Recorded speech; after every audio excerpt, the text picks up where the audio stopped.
All right, I'm here with Tanmay, the founder of Editify. Tanmay, how you doing today? Pretty good. What about you? Doing good. Excited to hear the story. You recently got acquired on acquire.com. But before we dive into that, do you want to just give a brief introduction for those that may not know you? Yeah. So, hey, I'm Tanmay. I'm currently based out of Austin, Texas, and I've been building SaaS products when I graduated back in 2023 from TCU, and I sold my second startup on acquire.com. Right on. Tell me about Editify. What problem did it solve? What did it do? Yeah. So, Editify is a Shopify app. It helps merchant give customers the ability to edit orders. So, in turn, it helps merchants to actually increase revenue and reduce their support tickets. That was the idea. And how did it start? It did not start as this big idea. It was a very small idea when we started. It was me and my college buddy tried to convince our professor, our senior design professor, to let us build the Shopify app. Um, and how we got this idea is my friend's sister, she worked in a coffee bean e-commerce company, and they used to go in like physical exhibitions and they used to like take orders, but they wouldn't take it in the Shopify ecosystem. They would take in pen, paper, come back, and then input into Shopify. And there would be like a dates mismatch. Like they sold it, let's say, on the 10th of October, but they input on 15th of October, and they want to come back and backdate it back to 10th of October. Um, and Shopify wouldn't allow them to do that. So we just wrote a small script which allowed her to do that, and she was super happy. And then we thought about diving into the world of Shopify and maybe making it a public app so other people can also use it. Nice. I love that. It's such a simple problem, but you had a ton of, happy paying customers that probably had the exact same pain point as, the person you're describing here. How was being in the Shopify App Store? Built-in distribution. Did it make finding customers easier? Yeah, so it definitely made finding customers easier. Like back when we started, we were still in college, and this was just a fun project. So we just published for free, and we didn't think of this as like actually making money. This was just a project, and we were getting almost like 5 to 10 installs per week organically through our Shopify App Store search. Nice. What was the conversions like from free to paid? Did you add a paid plan later down the road? Yeah, after like 8 months, when we were like at like 300 users, we were like, okay, maybe this can actually be monetized. And that's when we decided to add a paid plan. Our conversion rates were like, let's say, around 5 to 8%. Low, because I think people were super used to this as being a free add-on. And it was a single page app, not doing much. So we couldn't justify paying for it. So conversions were initially low. Nice. How was support on an app like this? Given it's so simple, did people have a lot of questions or was it pretty set it and forget it? So initially, the support was low when it only had one feature where people could come in and actually just backdate their order. But as we started to monetize it, we started thinking of adding more features because initially we just started as where merchants can edit their orders, dates, taxes, and all this stuff. But later on, we added like a customer module where customer can change their order. Let's say I ordered a shoe size 10 and maybe that is wrong. So I can just go in the portal and change it to size 9. So it reduces returns. So when we added that customer module, I think the support increased and we were getting average like 2, 3 support tickets per day. Nice. That's great. That sounds like a super low lift. How did you market the app? Did you just release in the Shopify App Store and that's all you did, or was there anything on top of that? Mainly, we just relied on the Shopify App Store and Shopify Ads. That's what we did. Shopify Ads allows you to bid on search terms, get featured on the homepage, and we also relied heavily on the Shopify community. So basically, there's Shopify community where merchants come and ask questions, and we would reply back with solutions and plug in our app that way. That was a high return for us. Nice. So it sounds like you had really strong product market fit. You had happy paying customers. What made you decide to sell the app? So we were at a point where we were thinking and tinkering into other things other than Shopify. The app was bringing in steady revenue, and we were ready to dive into more AI heavy SaaS products. So that's when we decided that rather doing than two things, we would focus on one thing. And that's when we started the listing process and tried to sell it. Nice. Makes a ton of sense. There's another startup you're more excited about. That's a great time to look for a buyer for whatever you're working on today. Let's fast forward just a little bit. What were your expectations for Acquire.com, and what did the first week of going live look like? Yeah, so for Acquire.com, our expectations, like we had sold another small SaaS product last year, so we knew a bit about how acquisitions work. So we knew it's going to take some time. So the first hurdle which I ran into was like signing up because I already had an existing account. But once I got that sorted out, I was in and I was able to make a listing. And it was super easy. I had like, I think an account executive who helped me throughout the listing. And I think 2 weeks in, that's when the leads started trickling in. Like the people started signing the NDAs and they were interested. So I think after 2 weeks, that's when the attractions started coming in from the buyers. Nice. Did you schedule calls with buyers? Did you message them proactively? How did you basically get buyers interested that this was a good acquisition opportunity? So I had a template message designed. So whenever a buyer would ask some questions, they would ask mainly about conversion rates, revenues, and what are the potential growth. So usually I would like alter that message and send it to the buyers and include my calendar link at the bottom to schedule a meeting. Nice. Did you do any preparation to sell the app? Like preparing documents or recording a video, anything like that? Yeah, we almost spent like 3 weeks preparing for selling the app. It was intensive documentation, code cleanups. We had to prepare like a Google Doc with most common customer support queries. And then also we had to clean up some graphic assets.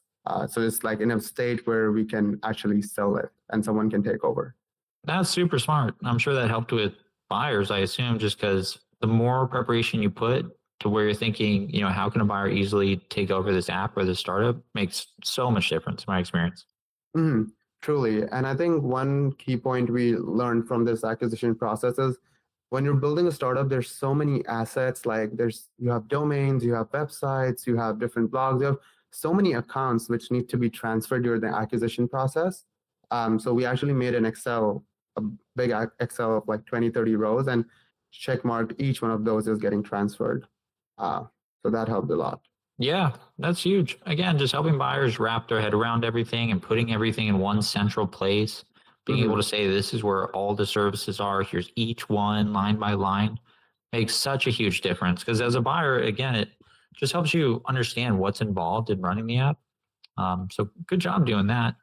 How did you get the initial offer? What did that look like? Was it from a buyer you got along with really well, or someone who's really excited about the space you were in? So we got actually 2 offers in the same week. And the guy who was trying to buy, he was interested in the Shopify space. He has never tinkered around with Shopify apps, and he's trying to break into e-commerce. That was one. Another one was a serial entrepreneur who has done multiple SaaS products and was adding this as a portfolio to his already existing SaaS products. Nice. How did you choose the buyer to move forward with? So we were more than financial. We were like more towards like we wanted to see Editify grow because this was our like first project since college. So we wanted it to go in hands of someone who is like really passionate about this and can grow this rather than becoming a small side stream of an income. That was the idea. So that went into it. And we chose someone who we realized like in the first 2-3 meetings, we realized who would be easier to work with.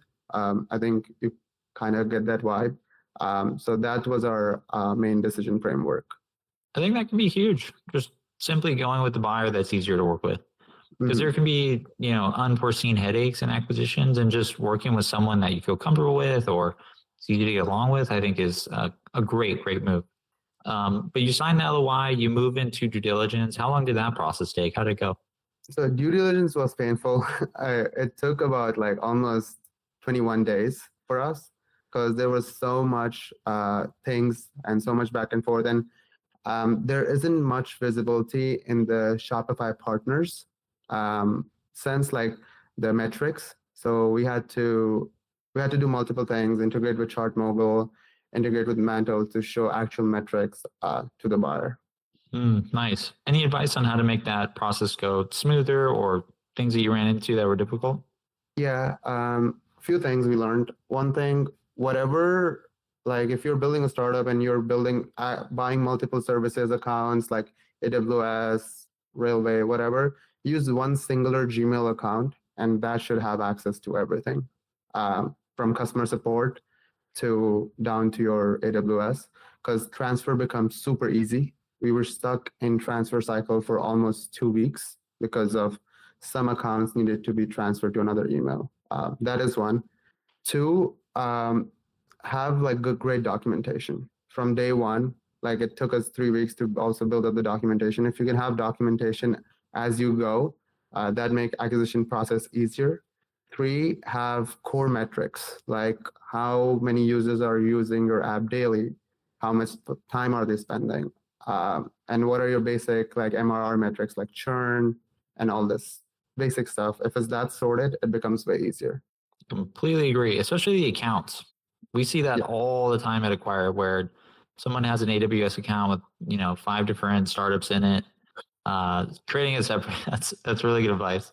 Yeah. How was closing? Did you do anything to celebrate? What did that look like?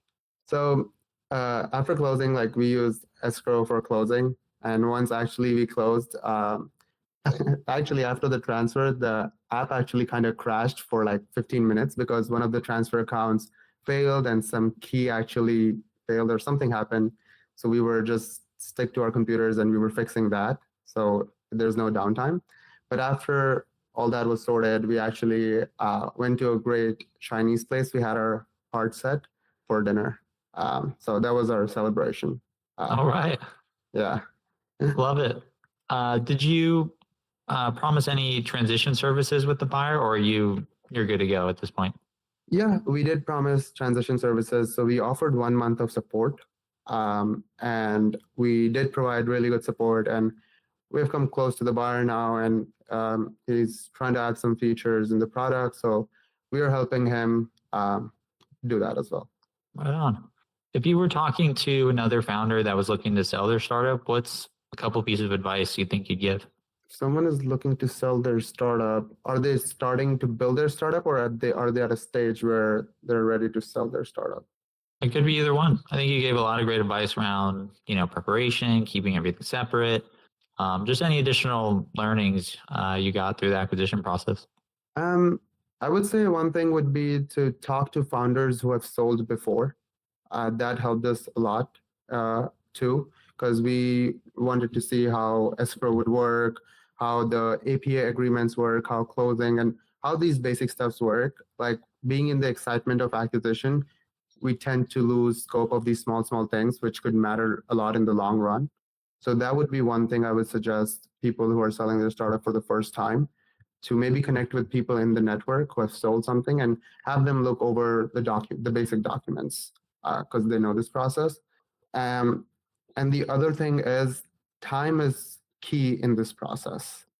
It's crucial. So if you have different offers, different buyers, you would want to decide with one as soon as you can, move forward with it, and like have no pitfalls, because decisions can change, everything can happen. So keep that timeline as short from the buyer decides to buy and closing.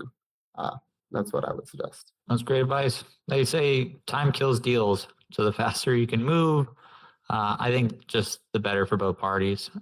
Because a lot can come up and sometimes buyers change their mind. But also being able to show that you move quickly, buyers really appreciate. So it's great advice. Yeah. But Tanmay, what are you working on next? What's next for you? So next, I'm working on MakeX, an AI product which helps non-developers help build mobile apps. So basically a vibe coding platform like Lovable, but for mobile apps. Nice. Is it live yet? It is live, yeah. We're going to check it out. Yeah, it's makex.app. Makex.app. All right, I'll put that in the show notes. Well, Tanmay, congrats again on the acquisition. Glad it was successful. If people want to hear more about your story, where can they find you online? They can find me on Twitter, TKEJR_, and I'll respond to my DMs. All right, I'll put it in the show notes. Congrats again, Tanmay. Thanks. Cheers.